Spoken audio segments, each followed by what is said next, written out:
નમસ્કાર, હું છું આપનો ધાર્મિક માથુકિયા. મિત્રો, ચોપડા વગરનું ભણતર ગુજરાતમાં આપણે મોટા મોટા હોર્ડિંગ્સો જોયા હશે કે ચોપડા વગરનું ભણતર, ઘણા બધા સ્કૂલની એડવર્ટાઈઝો જોઈ હશે કે ચોપડા વગરનું ભણતર. પરંતુ આજે ખરા અર્થમાં ગુજરાત સરકારે પણ સાબિત કરી દીધું છે કે ગુજરાતની સરકારી સ્કૂલની અંદર ચોપડા વગરનું ભણતર થવા જઈ રહ્યું છે. આ રમૂજી વિષય નથી, પણ આ ગંભીર મુદ્દો છે કે અત્યાર સુધી સરકારી શાળાઓનું વેકેશન ખુલી ગયું અને 10 કરતા પણ વધારે દિવસો થઈ ગયા છે, છતાં પણ આજ દી સુધી હજી વિદ્યાર્થીઓને 9 થી 11 ના વિદ્યાર્થીઓને ચોપડા નથી મળ્યા. શંકા એ પણ છે કે હજી સુધી છાપવાનું શરૂ નથી થયું. અને બીજી નવાઈની વાત એ છે કે એ જ વસ્તુ બજારમાં લેવા જઈએ, પૈસા દઈને લેવા જઈએ તો તાત્કાલિક મળી જાય છે.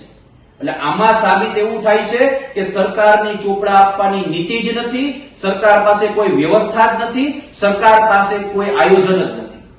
શિક્ષણના નામે તાઇફાઓ કરવા હોય, મોટા મોટા પ્રોગ્રામ કરવા હોય તો સરકાર પાસે તાત્કાલિક એમની પાસે ટીમ આવી જાય છે, સરકાર પાસે તાત્કાલિક વ્યવસ્થાઓ થઈ જાય છે, સરકાર પાસે તાત્કાલિક આયોજનો થઈ જાય છે.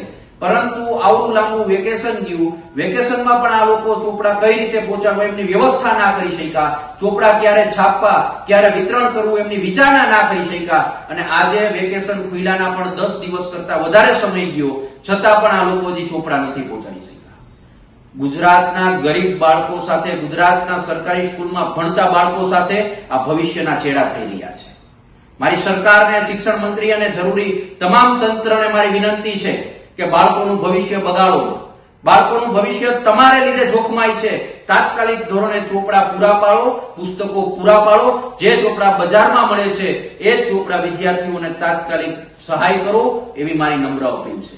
જય હિન્દ, જય ભારત.